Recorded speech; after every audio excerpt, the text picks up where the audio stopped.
What is up, everybody? I'm George Mossey. Please say hello to my co-host DeeDee. So, this is the finale of Seeking Brother Husband, the first season ever. We only got 6 episodes, and we're a bit disappointed because we wanted more drama, more episodes. We wanted to get more in depth in the lives of these women who are living a polyandry lifestyle. So we're hoping for a second season because the show trended on Twitter. It's gotten a lot of buzz. A lot of people are talking about it. So we're hoping that we will be seeing these couples and maybe some new couples as well next season. So I want to talk about Mike and Alyssa a little bit because on the finale, we found out that a few days after that conversation with Mike's mom, Alyssa wanted to set the record straight about kids. You know, she said that, look, I don't want to have kids. I'm sick of people assuming since I'm a woman that I want to pop out kids and start a family and be a housewife. And I kind of see it from her angle. A lot of people, even like when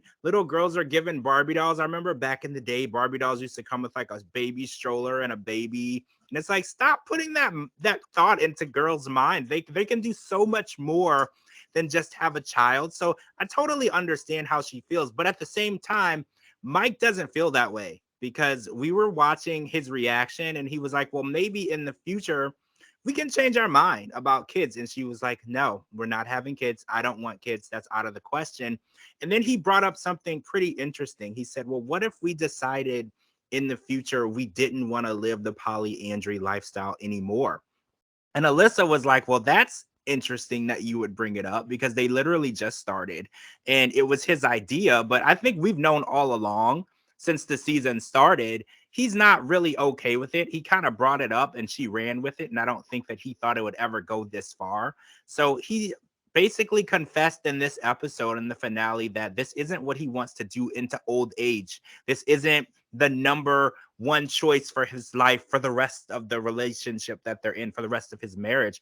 So I think that that shows that you were right because I think you were saying I think he's confessed, you know, that if the situation was different, he would have never done this. This isn't his first choice of a lifestyle. And he even brought it up. And the way Alyssa reacts to him when he shares his opinion and thoughts, I think is why he never wants to be open and honest with her. I do think there's a little bit of fear in there. I think he fears that she will decide if he doesn't do what she wants, she'll walk away from the marriage. She'll leave him and he'll be left alone. And I'm wondering in the back of my mind, is that such a bad thing?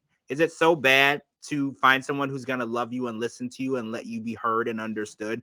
I know that they've been together for so many years and I know that they love each other, but love isn't always enough. When someone doesn't respect you and they don't always put your feelings first, it's not always enough, right? Exactly. It has to work both ways. You have to communicate and respect and love each other on the same level, if not more. If I was Mike, I would have done ran the other way. Just I would have ran out the door.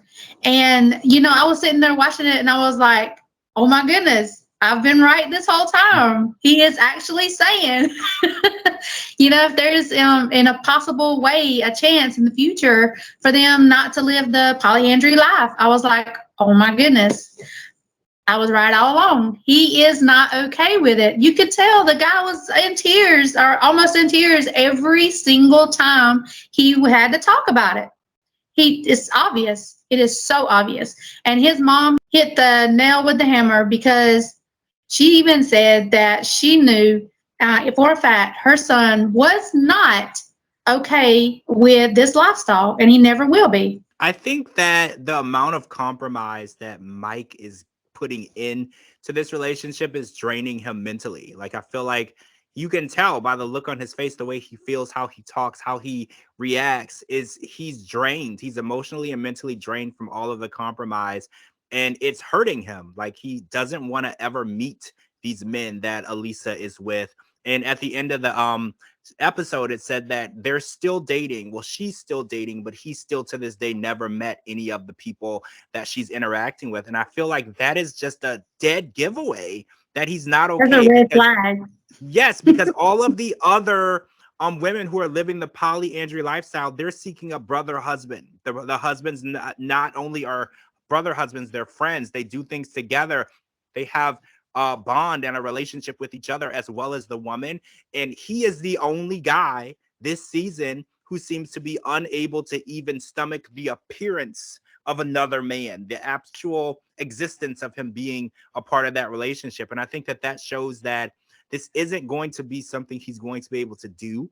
And I think that he's kind of been rolling with it and pretending it's okay. And there's only so much that you can pretend and say it's okay. I think that it's probably best for him to just be honest. And if Elisa doesn't take his feelings into consideration and maybe move to a more monogamous relationship, and if that's not something that she's able to do, because I think in actuality, I don't think she's able to be monogamous. That's how they got into this situation in the first place. I feel like monogamy is just not something that she's going to be able to do. And unfortunately, Mike might need to find somebody who can do that. And it might not be Alyssa. And unfortunately, if that relationship does end, it's going to be for the best. You know, it's going to be the best option for Mike to be happy. Yes, the only thing I can say is bye, Alicia. Run, Mike, run. I think that it would be best for him. And, you know, if she wants to date multiple people, I think that that's something that she should pursue. But I really think she should take a note out of Kim's playbook. Kim this season is so open to making sure everyone is on board and everyone is okay and everyone is comfortable. And I think Elisa doesn't do any of that. She doesn't make sure that people are happy, they're in a good place, they're okay and comfortable. She's just thinking about herself. And I think Kim is definitely doing the polyandry lifestyle correctly. She wants to make sure that everyone that she involves in this lifestyle fully understands it, loves being a part of it, loves her, and they're getting the emotional nourishment that they need in this situation. And she is so willing to say, if you can't accept this, I'm willing to let you go because your happiness and your emotions are so important to me that I don't want to pull you or string you along into something that you may not be okay with. So I really, really think that Elisa needs to take some notes and understand that it's not only about you. There are also other people in this situation who you need to understand and listen to and make sure that they're okay. So, I want to talk about Shara, Patrick, and now it's Valentino. If you remember at the beginning of the season, it was Noble, but Noble has been fully replaced or swapped out in his he's been fully swapped out. And it's been a couple of months since Shara and her new man Valentino have been dating. They went to the doctor to check on her ovaries to make sure that everything is good because she is ready to start a family. Now, even though Valentino has said that he is nowhere near ready, she still wanted to find out if it was even a possibility, because talking about it is one thing, making sure that it's going to be a reality is another.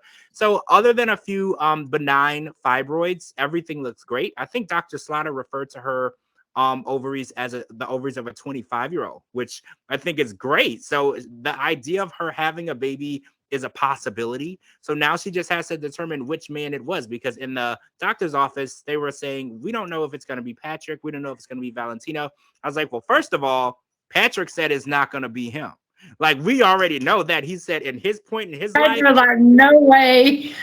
He was like, y'all can do what y'all want to do and have how many babies you want. It's not going to be my babies. But we found out that there was a pregnancy scare, and Shara thought she was pregnant. She was 3 weeks late in her cycle, and Patrick had a reaction. Did you notice the reaction? Patrick, he got pale, he needed water, and it's kind of showing that he's not fully on board, right? Is that what you got? Because I was like, at first, he seemed to say it was, if this was going to make Shara happy, this is what he wanted. But when the idea and thought that it was already taking place, Patrick almost got lightheaded, right?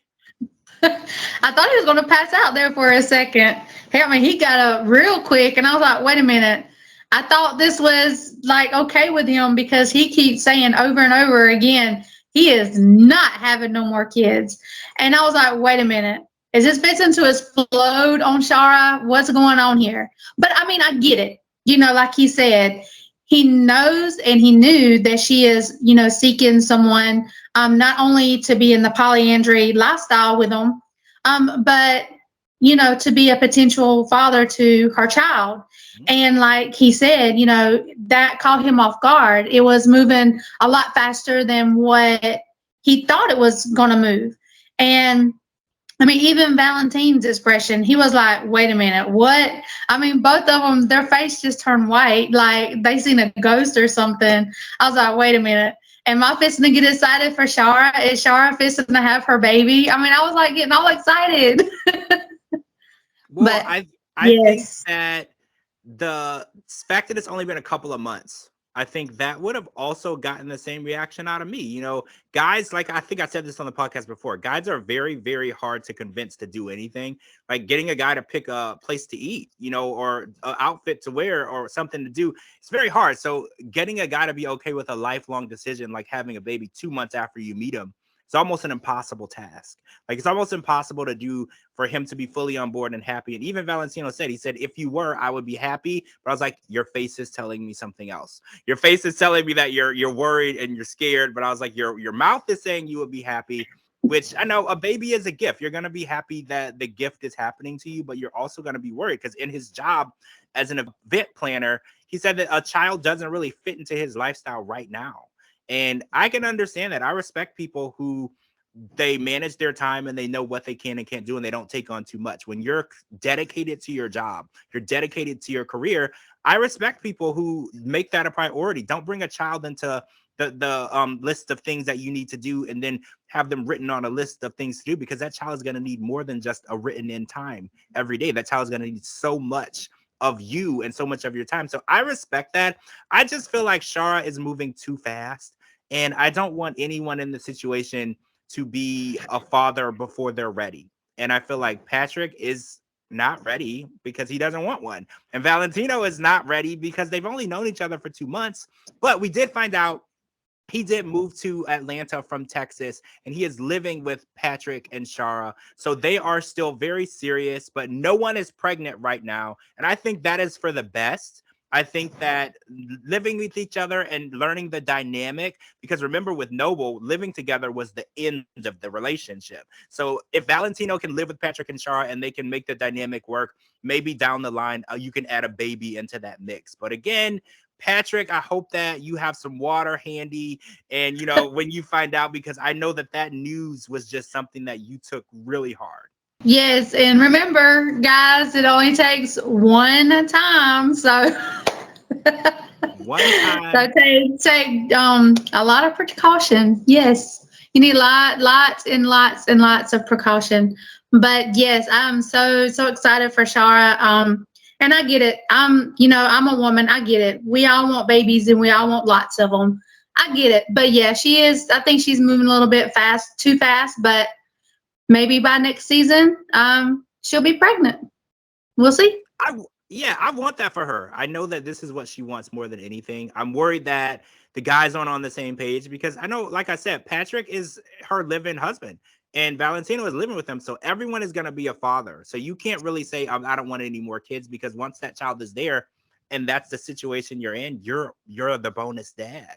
You know, you're going to be doing things with that child, whether you like it or not. So I just want everyone to be ready, everyone to be on the Yes. same page, because that child is not going to be able to decipher which one is dad, which one is not. They're both the dad, you know, like that child is going to Oh know yeah. there's two men living in my house. They're both my dads. So if I need them to do something for me, I'm going to ask either one. So that's got to be on the same page for everyone. So fingers crossed, Shara's going to get the baby that she is ready for. And I'm so happy for her when she went to the doctor, because she was so nervous about, you know, seeing what the doctor was going to say. And she's healthy and she's ready to get that baby into this world. So maybe season 2, we will see Shara welcoming someone's baby. I'm assuming Valentino's baby, but she said Patrick was on the table. Patrick was like, I am not on the table. Don't listen to that lady. I don't know what she's talking about. So hopefully we'll see that next season. Maybe so. Fingers crossed. All right, guys, that's it for part 1. We're going to come back with part 2 and talk about the rest of the polyandry couples. I'm George Mossey. Make sure you're following me on all social media platforms at George Mossey, georgemossey.com,